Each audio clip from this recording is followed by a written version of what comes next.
Come on. Hold on, nigga, wait. That's... The gas line's off.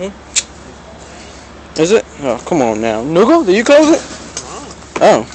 Remember, el grill did when it started leaking. Oh, ok. En cambio, ya, poner neutro.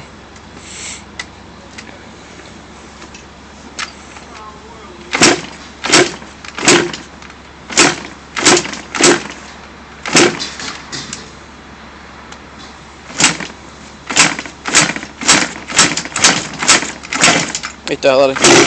Whoa,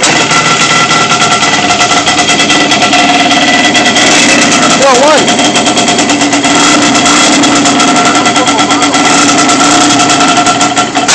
¡Yeah, Dios! ¡Woo! Ah, damn!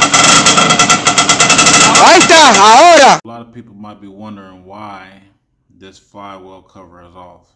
So let me refer to this. If anybody's been having any symptoms regarding, let's see, misfiring on a cylinder, maybe it might be the left cylinder firing and the right cylinder not firing. One of the pipes is hot and the other one's cold.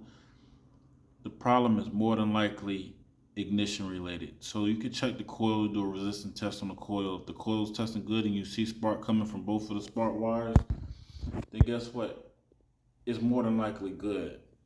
Now the CDI is not gonna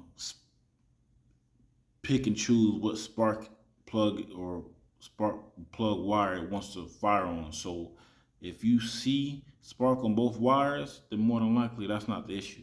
So you check the carbs. The carbs are individual for each cylinder. So if one cylinder is not firing, check the carburetor on the other one. Swap them. If that doesn't work, the problem doesn't follow, then guess what? Check the flywheel. When you have a loud shotgun fire out of one cylinder, it's more than likely ignition related, which means check the flywheel.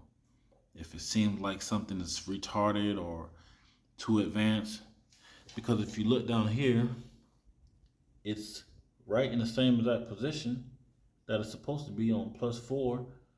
Some people put +7 depending on what type of gas you're running, but guess what?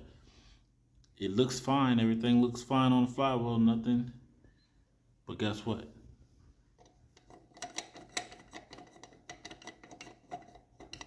When this moves, your bike is no longer in time, and that's the issue.